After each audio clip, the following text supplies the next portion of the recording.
Welcome sa Durs TV. Kung interesado ka sa ganitong news, huwag kalimutang isubscribe ang ating YouTube channel. Maraming salamat! Welcome po ulit sa ating panibagong update tungkol sa Kim Pao. Ihahatid ko po sa inyo ang pinakabago at pinaka-latest na mga kaganapan tungkol sa kanila.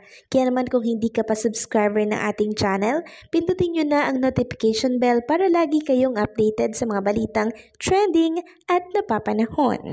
So ayun, welcome back again sa ating YouTube channel mga ka-Kim Pao, and ngayong gabi ang pag-uusapan natin ay tungkol po kina Kim and Paolo Abilino, and I'm sure matutuwa po ang lahat mga ka-Kim Pao dito po sa nakita kong picture ni Kim and Paolo Abilino, pero deleted na po ito agad, pero nasave naman natin mga ka-Kim Pao. Pero ang tanong, ipapakita ko ba sa inyo? Mamaya pag-uusapan natin yan mga ka-Kim Pao, dahil ang picture na to ay kuha po sa vacation ni Kim and Paolo Abilino. Pero bago po ang lahat mga ka-Kim Pao, nais ko ulit humingi po ng pasensya doon sa naging caption natin kagabi. Kahit na humingi na ako ng pasensya kagabi, sige, ilalagay ko ulit dito sa unahan para malaman po ng lahat na talaga namang nagkamali lang ako doon sa naging caption natin. Yung naregalo yung sarili instead na oras, pero binago na po natin yun mga ka-Kim Pao. Binago na yung title, and syempre yung caption and thumbnail, binago na po yun.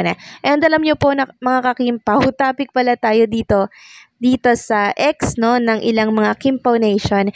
Pero okay lang naman mga ka-Kim Pao, kasi nagkamali rin tayo eh. Sabi nga ng isang pinagkuhanan po natin ng video na inedit netong si Magic Wanda Wanda, binago na niya pala yung title at caption. Buti naman, natauhan. Edit ko, kaya dapat umayos siya. Okay naman yung content niya, di naman niya binali yung storya.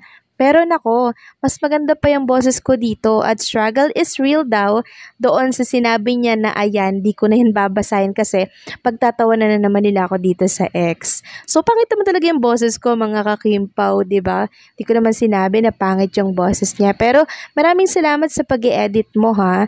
And nalilibang ako sa mga in-edit mong sinishare dito sa mundo ng X, and nagagamit ko din yan para syempre ma-share dito sa mga listener ko.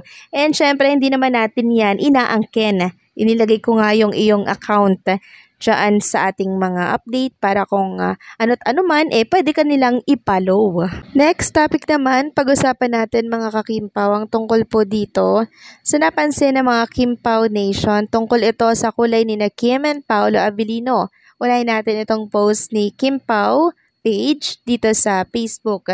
Sabi niya, tan line is real ba? Then nag-post po siya ng picture ni Kim and Paolo Abilino. Medyo nagtan nga po yung braso ni Kim Chu mga ka-Kim Pao.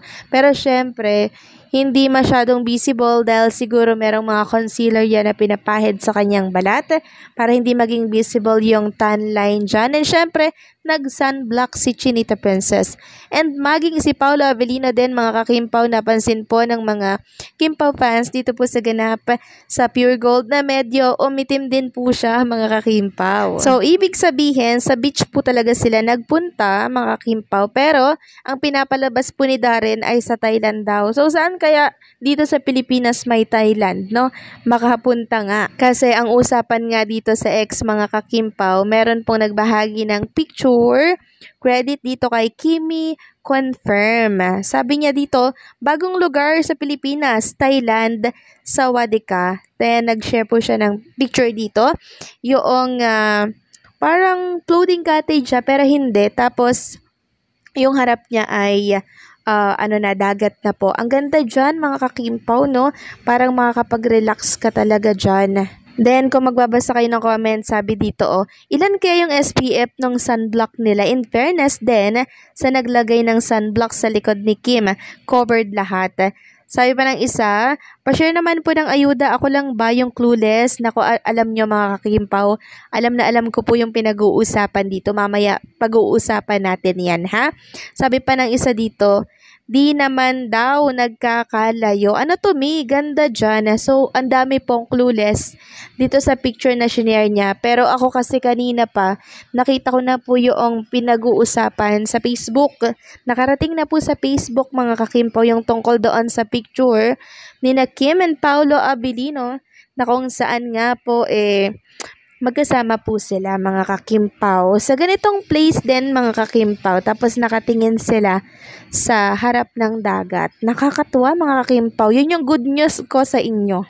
And nung binalikan ko nga po, mga kakimpaw, yung post ng isang page na yon, deleted na po kasi may isang fan po na nagpa-delete nito kasi bawal po talaga yung ilabas. And maging ako, kahit meron akong nakasave na picture, na-save ko kasi agad, mga kakimpaw, bago ma-delete, ay hindi po natin yon mai-share dito sa ating update. Ang masasabi ko lang, masaya po sina Kim and Paolo Abilino, magkasama po sila habang sila ay nakasulyap sa karagatan, na kung saan ay doon sila nag-vacation, nag-spend ng 4 days, mga kakimpaw, para syempre i-celebrate yung birthday ni Paolo Abilino. Kaya pala naman hindi umete, mga kakimpaw, kasi parang may floating cottage sila.